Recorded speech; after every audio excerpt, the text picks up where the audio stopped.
ഇന്ത്യയുടെ മറ്റൊരു വികസന നേട്ടമായ അഞ്ചിഗാത്ത് പാലത്തെക്കുറിച്ച് നോക്കാം. ചെനാബ് പാലത്തെക്കുറിച്ചും ആക്സിയം മിഷൻ 4നെ കുറിച്ചും ഇതേപോലെ ഒരു ഷോർട്സ് വീഡിയോ ഇട്ടിട്ടുണ്ട്. ചാനലിൽ കയറി നോക്കണേ. കഴിഞ്ഞ ഫയർമാൻ എക്സാമിന് ചെനാബ് പാലത്തെക്കുറിച്ച് വന്നൊരു ക്വസ്റ്റ്യൻ ആണിത്. ചെനാബ് പാലത്തിനെ കുറിച്ചുള്ള ഷോർട്സ് വീഡിയോൻ്റെ ലിങ്ക് ഞാൻ താഴെ കൊടുക്കാം. അപ്പോൾ അഞ്ചിഗാത്ത് പാലത്തെക്കുറിച്ച് നോക്കാം. 2025 ജൂൺ 6 തന്നെയാണ് അഞ്ചിഗാത്ത് പാലവും തുറന്നത്. ഇന്ത്യയിലെ ആദ്യത്തെ കേബിൾ സ്റ്റേഡ് റെയിൽവേ പാലമാണ് അഞ്ചിഗാത്ത് പാലം. ചെനാബ് പാലത്തിനു ശേഷം ഇന്ത്യയിലെ രണ്ടാമത്തെ ഉയരം കൂടിയ റെയിൽവേ പാലം. ജമ്മു കാശ്മീരിലെ റിയാസി ജില്ലയിലെ ചെനാബ് നദിയുടെ പോഷക നദിയായ അഞ്ചി നദിക്ക് കുറുകെയാണ് പാലം നിർമ്മിച്ചിരിക്കുന്നത്. ഉദ്ധംപൂർ ശ്രീനഗർ ബാരാമുള്ള റെയിൽ ലിങ്ക് പ്രൊജക്ടിന്റെ ഭാഗമാണ് ഈ പാലവും.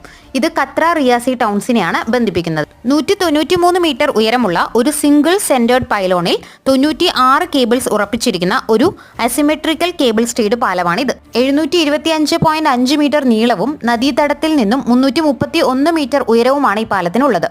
കൊങ്കൺ റെയിൽവേ കോർപ്പറേഷൻ ലിമിറ്റഡും ഹിന്ദുസ്ഥാൻ കൺസ്ട്രക്ഷൻ കമ്പനിയും ഈ പാലത്തിന്റെ നിർമ്മാണത്തിന് മേൽനോട്ടം വഹിച്ചിട്ടുണ്ട്. ജമ്മു കാശ്മീരിലെ റെയിൽവേ വികസനത്തിന്റെ മറ്റൊരു പ്രധാന നാഴികക്കല്ലായി അഞ്ചിഗാത്ത് പാലം. വീഡിയോ ഇഷ്ടമായ ലൈക്ക് ചെയ്ത് സബ്സ്ക്രൈബ് ചെയ്യണേ.